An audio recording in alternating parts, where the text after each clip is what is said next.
नमस्कार, आप देख रहे हैं एफएम न्यूज। मैं हूं आपके साथ कांची बंसल। नजर डालते हैं छत्तीसगढ़ की अहम खबरों पर। रायपुर में सीएम भूपेश बघेल ने यूपी विधानसभा चुनाव को लेकर अपनी प्रतिक्रिया दी है। इस मौके पर सीएम ने कहा है कि जनता का आदेश सर आंखों पर।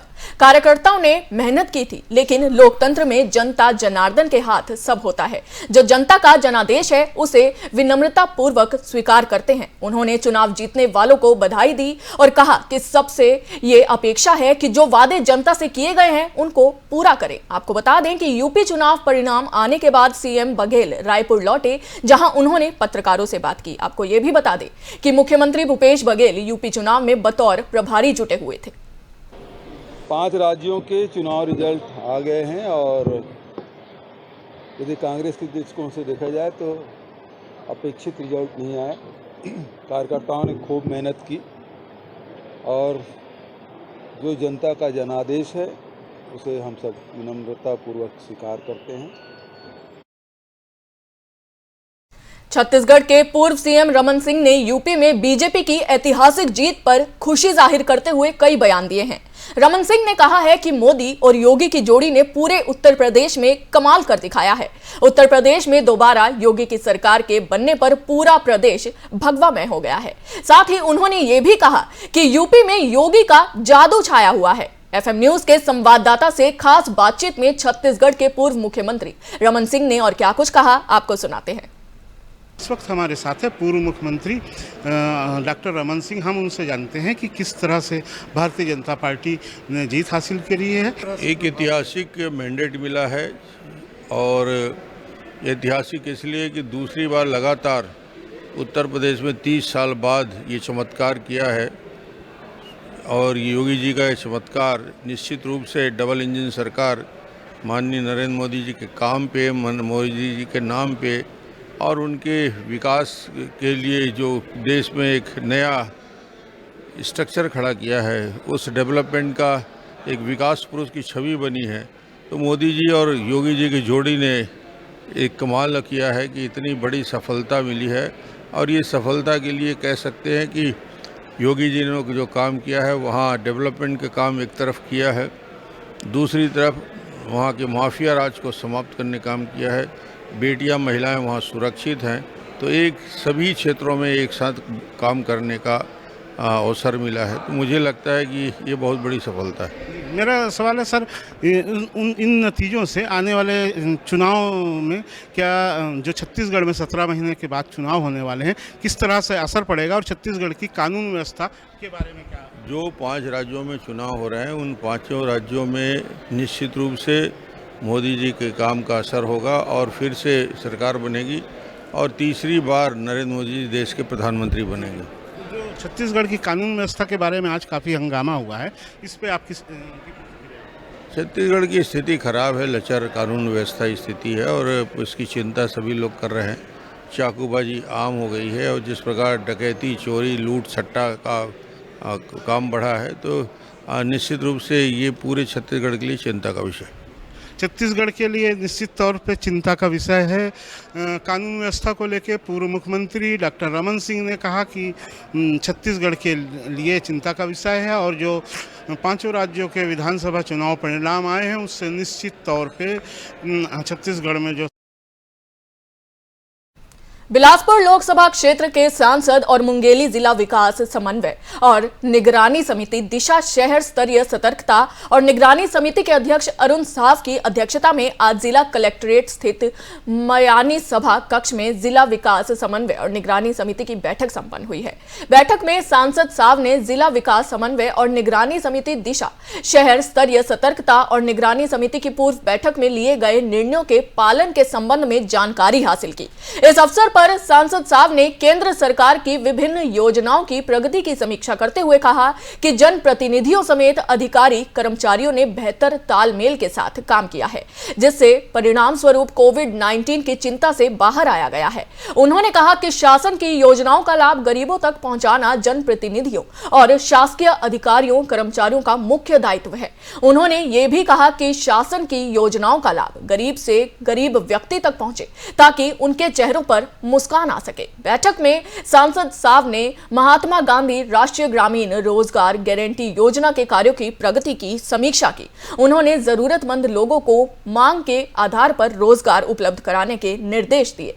इस अवसर पर उन्होंने पंजीकृत श्रमिकों की संख्या, परिवारों की संख्या, 100 दिवस रोजगार पूर्ण करने वाले परिवारों की संख्या, हर परिवार औसत मानव दिवस और समयबद्ध मजबूती भुगतान करने के साथ प्रधानमंत्री आवास योजना के संबंध में हासिल हुई त्रुटियों का निराकरण कर संबंधित हितग्राहियों को आवास उपलब्ध कराने के दिशा निर्देश भी दिए हैं।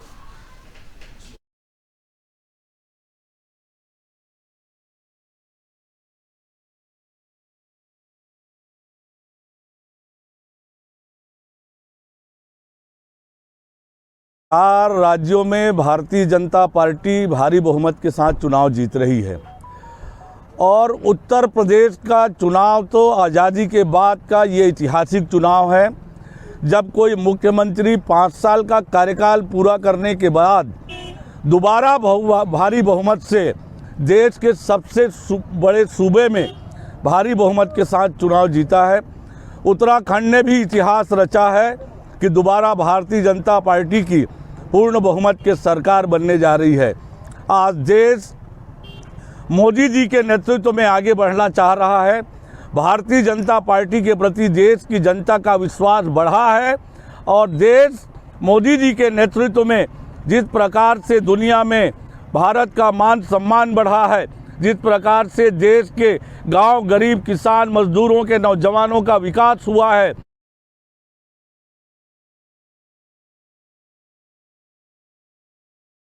शासन प्रशासन की ओर से महिलाओं के लिए अनेकों जन कल्याणकारी योजना संचालित की गई है, लेकिन दुर्भाग्य की बात है कि बस्तर जिले को विकासखंड बस्तर के ग्राम पंचायत मुंडा गांव निवासी कुमारी मंदई पटेल, जो कि दिव्यांग की श्रेणी में समस्त आवश्यक दस्तावेज प्रस्तुत करने के बावजूद भी ग्राम पंचायत मुंडा गांव के सरपंच सचिव की लापरवाही से 3 साल से पेंशन नहीं पाई है।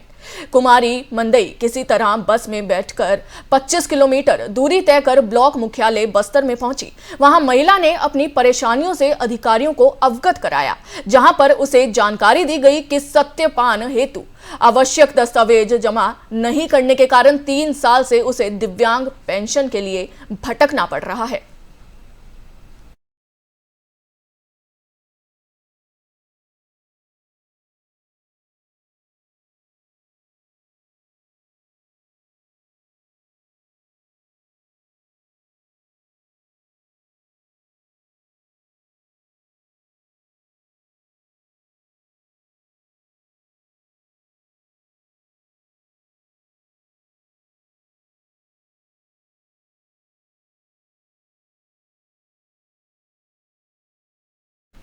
बेमेतरा जिले के बेड़ला ब्लॉक सरपंच संघ जिला पंचायत पहुंचे, जहां ब्लॉक के 102 पंचायतों की वित्तीय समस्याओं को लेकर जिला सीईओ लीना मंडावी को ज्ञापन सौंपकर उन्होंने समस्याओं को दूर करने के लिए अनुरोध किया।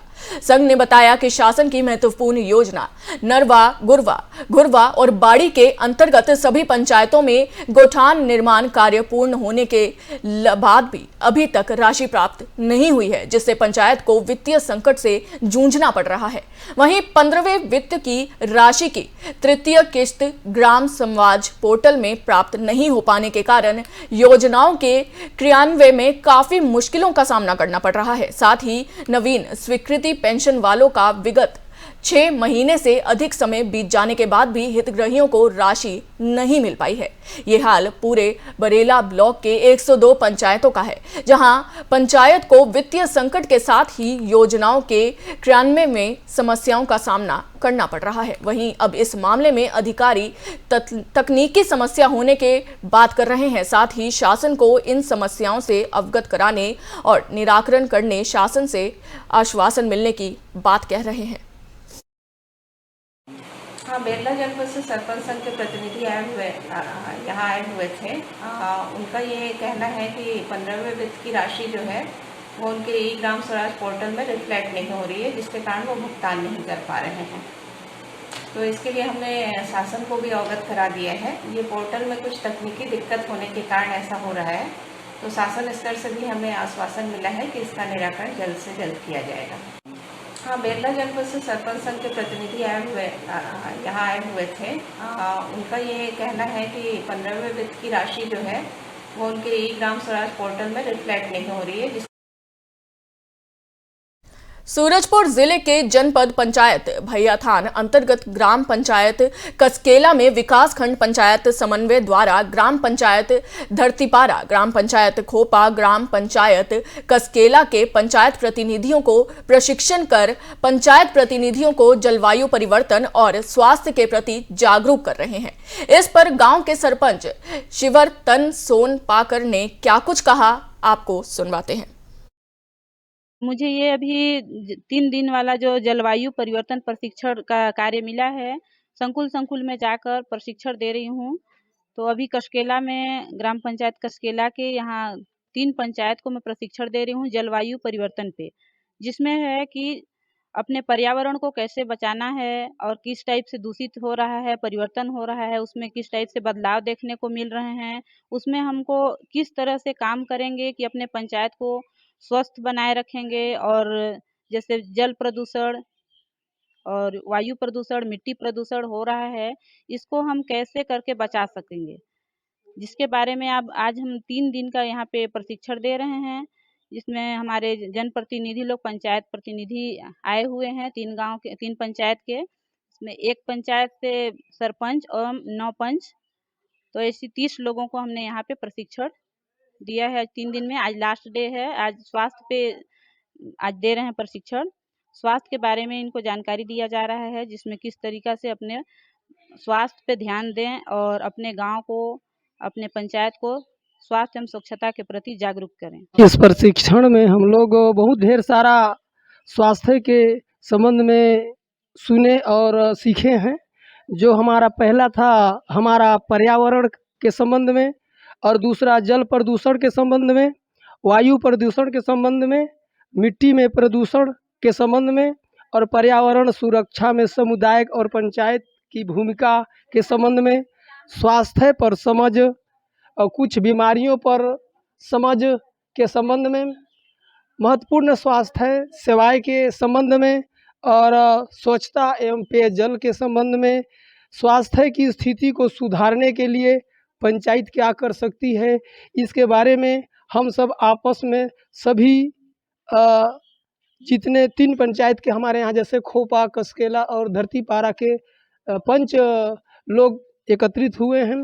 ये तीनों पंचायत के बीच में हमारे बीच प्रशिक्षण देने के लिए आए हैं, और बहुत अच्छा जो है हमारे स्वास्थ्य, पर्यावरण, ये नाना प्रकार के तमाम चीज़ों के बारे में जो है बता रहे हैं, और सबको हम लोग को सीखने का अवसर मिल रहा है, और आगे गांव में, पंचायत में सिखाने का अवसर जो है रास्ता दिखाई दे रहा है। इस प्रशिक्षण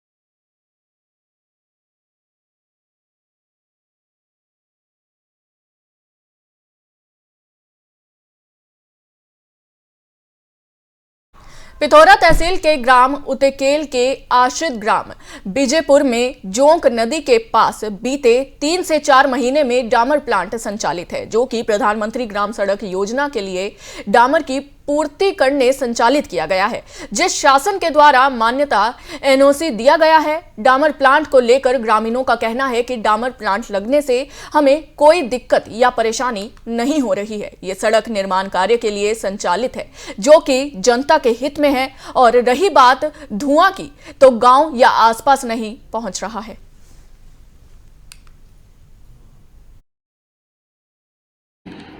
बिल्कुल ये सही बात है, क्योंकि हमारे पास किसी प्रकार की कोई आपत्ति नहीं आई है, सिवाय एक ये जो पत्र आया था हमारे पास कि ये अवैध रूप से संचालित है, जबकि ऐसा कुछ भी नहीं है। ऑन पेपर्स हमने देखा है कि सारा कुछ ठीक है। उसमें सिर्फ एक ये शिकायत थी कि वो कोटवारी भूमि है, जिसके संबंध में ये चूँकि न्यायालयीन प्रक्रिया है, थोड़ी सी जाँच का विषय होता है, जिसमें LRC की धाराओं का पालन करना होता है। उसके संबंध में हम लोगों ने जाँच रिपोर्ट अपने सक्षम अधिकारी को भेज दी है और वहाँ से किसी भी प्रकार का निर्णय होने के बाद ही इस संबंध में आगे की प्रक्रिया पूरी की जाएगी। तो वो प्रकरण अभी भी स्टैंड बाई है, वो उस पर हम काम कर रहे हैं, प्रोसीडिंग में है। ये डामर प्लांट स्थायी है क्या अस्थायी है? ये टोटली अस्थायी है। ये इनको मंथ एंड में जैसे ही इनका काम खत्म हो जाएगा और ये रायपुर पुलिस को बड़ी सफलता मिली है। दरअसल पुलिस ने चेहरे पर स्प्रे छिड़क कर लूट करने वाले 2 आरोपियों को गिरफ्तार किया है। आपको बता दें कि आरोपी पहले चेहरे पर स्प्रे छिड़कते थे, फिर मारपीट करते थे और उसके बाद लूट की वारदात को अंजाम दिया करते थे। अब तक गिरफ्तार किए गए आरोपियों ने 3 लूट की वारदातों को अंजाम दिया है। वहीं आरोपी सुनसान जगह पर लोगों को अकेला देखकर अपना शिकार बनाया करते थे। पुलिस ने आरोपियों के पास से एप्पल कंपनी का मोबाइल फोन समेत सैमसंग कंपनी के मोबाइल फोन को भी चलती वाहन से झपट्टा मारकर लूटा है। वहीं आरोपियों के कब्जे से लूट और चोरी की 5 मोबाइल फोन, 3000 रुपए नकदी, 1 एक्टिवा और 1 मोटरसाइकिल जिसकी कीमत लगभग 2,56,000 रुपए थी, वो जब्त किया है।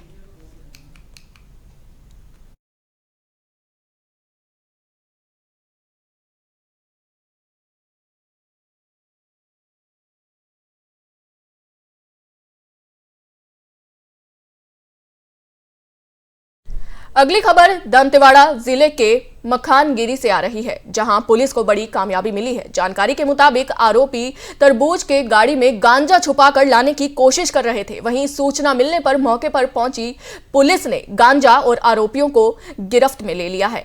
खबरों के मुताबिक अपनी कार्रवाई में पुलिस ने 70 किलो गांजा गिरफ्त में लिया है। पुलिस को बड़ी कामयाबी मिली है। पुलिस ने दंतेवाड़ा से गांजा तस्करों को गिरफ्तार किया है। वहीं गांजा की तस्करी करने वालों पर पुलिस की कार्रवाई लगातार देखने को मिल रही है।